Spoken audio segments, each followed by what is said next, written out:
Halo Cinegrip, balik lagi sama gue Rashid Hari. Dan kali ini tiba waktunya buat memenuhi request rutin bulanan dari member La Familia ya. Jadi buat yang belum tahu, salah satu benefit dari membership Cinegrip yang tier paling atas namanya La Familia itu adalah lu bisa request konten apapun setiap bulan satu tapi ya. Jadi buat yang pengen mendapatkan benefit serupa silakan subscribe dulu ke membership di La Familia. Dan yang kali ini request seperti biasa ya, member setia Cinegrip Arzi yang selalu menghasilkan request mantap tiap bulan. Terakhir tuh dia request Gaban, dan kali ini dia lompat lagi ke tipikal film yang berbeda, sangat jauh berbeda, yaitu sebuah film klasik, film legend yang jadi awal dari salah satu franchise film yang paling terkenal, yaitu Planet of the Apes, tapi yang versi original ya, versi tahun 1968 yang jadi adaptasi lepas dari novel berjudul sama bikinannya Pierre Boulle. Gimana bacanya gue nggak tahu, Pierre Boulle atau Pierre Boulle, pokoknya kayak gini tulisannya ya. Mungkin banyak dari lo yang belum tahu kalau franchise Planet of the Apes itu filmnya udah banyak banget. Soalnya mungkin mostly lebih tahu dari film-film yang baru ya. Tapi sebenarnya kalau lu hitung dari yang zaman dulu itu udah ada total 10 film. Jadi ada 5 judul dari original series termasuk yang mau gue bahas kali ini. Terus ada satu versinya Tim Burton yang gejek banget dan gagal total. Sama yang terakhir jelas ya 4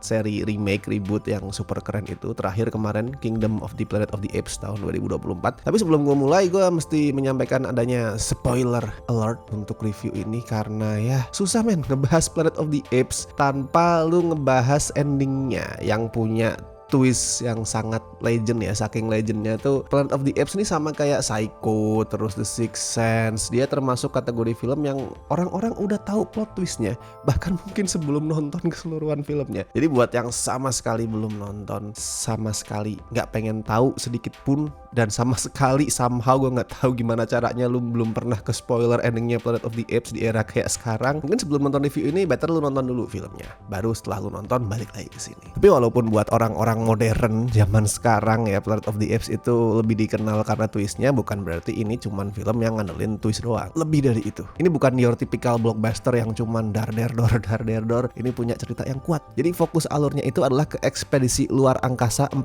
orang astronot yang dipimpin sama George Taylor namanya. Dan setelah terbang dari tahun 1972 sampai 3978 alias lebih dari 2000 tahun mereka terbang, pesawatnya tuh terdampar di sebuah planet misterius. Jadi mereka bisa bertahan hidup selama itu, bahkan gak tambah tua ya, karena ada teknologi semacam cryosleep lah yang udah sering kita lihat di film-film sci-fi. Gue inget pengalaman gue pertama kali nonton Planet of the Apes versi 68 ini, kayaknya pas kuliah deh. Dan gue lebih dulu nonton yang versinya Tim Burton tuh pada saat gue kecil, itu gak tahu siapa yang beliin, tapi gue punya VCD-nya. Jadi gue punya ekspektasi tersendiri lah pada saat gue mau nonton yang versi original ini dulu. Dan pada saat gue pertama nonton, gue langsung surprise sama cara filmnya itu dibuka. Ya nggak kayak film-film blockbuster. Film blockbuster kan pasti openingnya tuh punya sebuah action set piece yang bombastis ya, yang mungkin meledak-ledak, yang berisik. Di sini openingnya itu tenang, sunyi, terus ngasih lihat kondisi luar angkasa. Buat gue itu opening yang creepy, yang serem. Dan ngingetin ke tagline film Alien-nya Ridley Scott ya, In Space No One Can Hear You Scream, karena emang openingnya tuh bener-bener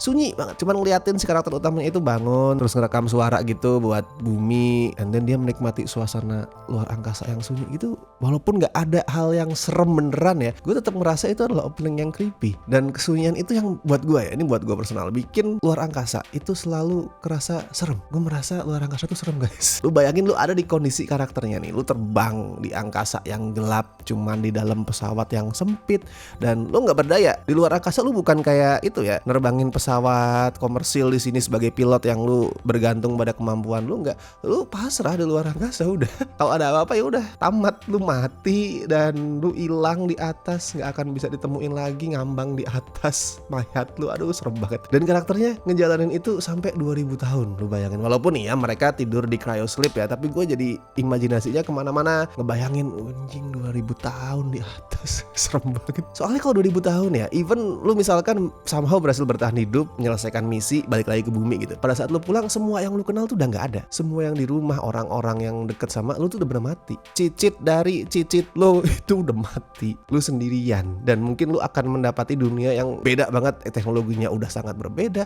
budayanya udah berubah. Sebagai gambarannya, 2000 tahun itu jaraknya sama aja kayak kita sekarang ini sama eranya Yesus. Bayangin selama apa. Oke, tapi udahlah, ngebahas ketakutan gue cukup, kita balik ke ceritanya. Jadi intinya para astronot tadi itu terdampar di planet, salah satu dari mereka mati, sisa 3. Terus mereka berjalan lah mengelilingi planet itu, nyari apapun yang bisa dicari, dan awalnya tuh kelihatan gersang aja planet yang kosong, sampai kemudian mereka ketemu manusia yang masih purba. Dan salah satu kalimat yang paling gue inget pada saat 3 astronot tadi tuh muterin planet adalah di saat salah satu astronot sempat nanya ke si tadi, ke pemimpin ekspedisi ya, si Taylor, kenapa lu ikutan ekspedisi ini? Kenapa lu mau terbang selama ribuan tahun di luar angkasa? Dan si Taylor jawab, I seek something better than man. Gue pengen mencari sesuatu yang lebih hebat daripada umat manusia. Buat gue itu bukan kalimat yang terkesan itu ya kayak ilmuwan yang pengen mencari tahu hal lain di luar yang dia tahu, enggak. Buat gue itu kalimat kedengeran arogan, karena seolah dia kayak ngomong di bumi tuh umat manusia udah keren banget, gue udah paling keren lah, jadi gue pengen tahu ada nggak yang lebih keren daripada kita. Itu arogan banget, seolah manusia tuh sesuperior itu ya, sampai lu harus keluar angkasa, harus terbang 2000 tahun buat nyari yang lebih baik. Padahal kalau lu lihat di bumi juga banyak yang lebih baik, hewan-hewan kayak apa kayak. Dan sama kayak opening scene-nya tadi ya, keseluruhan plot Planet of the Apes ini cenderung slow burn. Jangan lu bayangin film blockbuster dengan action yang banyak. Baru nih ya, setelah 30 menit filmnya jalan, astronot tadi ketemu sama monyet-monyet yang udah menguasai planet. Lu harus nunggu setengah jam sampai kemudian monyetnya datang. Jadi setelah monyetnya datang, menyerbu para astronot dan para manusia gua yang tadi udah gue mention ya. Itu banyak manusia yang dibunuh, banyak yang ditangkepin juga, termasuk si karakter utamanya, si Taylor ya, yang dia di penjara terus diperlakuin kayak hewan. Itu poin menarik di Planet of the Apes tahun 68 ini ya. Jadi kita ngelihat si protagonis manusia yang konon sangat superior itu sadar kalau di planet itu posisi dia dan posisi para monyet itu dibalik. Nah di sini Taylor kaget karena dia mendapati kenapa manusia yang dikerangkeng di sini. Dia dikurung di kandang, dipandang rendah, dikira nggak bisa ngomong, nggak bisa berbahasa, terus jadi subjek penelitian juga, subjek eksperimen. Dia tahu akhirnya rasanya jadi hewan pas diperlakuin secara ngawur sama manusia. Coba yang menarik juga di sini, lu nggak akan ngelihat Taylor itu akhirnya berubah. Di film-film umumnya kan kita ngelihat ya akhirnya si karakter utama tuh sadar, oh iya umat manusia itu jahat. Dan gue pikir awalnya film ini emang mau dibawa ke sana, tapi ternyata nggak. Kita nggak akan ngelihat Taylor itu berubah. Dia sama sekali nggak belajar buat ngelihat masalah ya perbudakan itu dari perspektif para monyet. Dia sama sekali nggak sadar kalau manusia itu kejam. Even sampai di ending dia tuh masih sama. Ya udah masih ngerasa superior, masih arogan. Nah itulah kesombongan manusia yang film ini coba sentil ya. Planet of the Apes bukan pengen ngasih lihat proses belajar manusia, tapi dia pengen lihat gimana manusia itu sangat-sangat sombong sampai mereka nggak mau belajar, kita nggak mau belajar. Nah nih ngomongin twistnya nih, karena di sini si manusia nggak mau belajar, makanya gue ngerasa twist ending Planet of the Apes itu nusuk banget. Beda ya sama versinya Tim Burton yang sama sekali nggak make sense. Itu twist yang dibikin cuman sebatas biar beda, biar edgy, biar shocking. Itu twist sampah. Dan kalau twist di versi original ini bisa ngasih ironi loh. Dia ngasih ironi gimana sih manusia yang sebelumnya tuh ngerasa arogan banget, ngerasa superior, akhirnya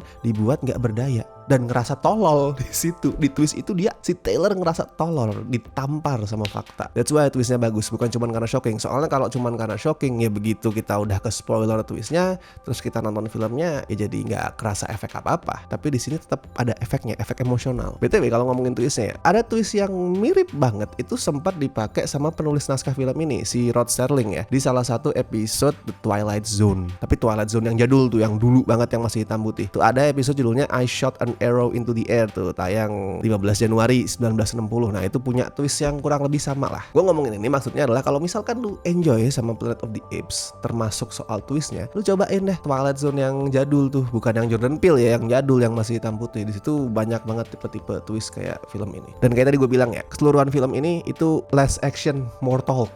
Lebih banyak ngobrol daripada berantemnya, lebih banyak diskusi, lebih banyak ngasih perdebatan perspektif antara manusia, monyet pro manusia, aja. Untungnya lebih banyak diskusinya, lebih banyak ngobrolnya, lebih banyak ceritanya. Soalnya kalau misalkan lebih banyak actionnya, kalau ditonton sekarang, iya udah kerasa clumsy banget. Karena ya ini tahun berapa sih, 68 ya. Pas gue nonton lagi kemarin, actionnya emang kerasa wow, sangat-sangat canggung ya. Terus nggak fast pace, kerasa artificial banget, palsu banget. Ya tipikal film action yang dibikin pada zaman segitulah. Teknisnya kan belum semaju sekarang, kemampuan action filmmaking juga belum semodern saat ini, jadi ya wajar aja sih. Tapi yang tetap kerasa keren walaupun dilihat sekarang ya udah berapa tuh berarti tuh hampir 60 tahun kemudian ya, yang masih kerasa keren adalah dua hal, yaitu musiknya sama make upnya. Musiknya unik, gue suka banget musik film ini, termasuk caranya itu ngeramu komposisi perkusi yang wah liar banget pokoknya, eksploratif banget. Sama make upnya jelas ya, make upnya menang Oscar walaupun belum serealistis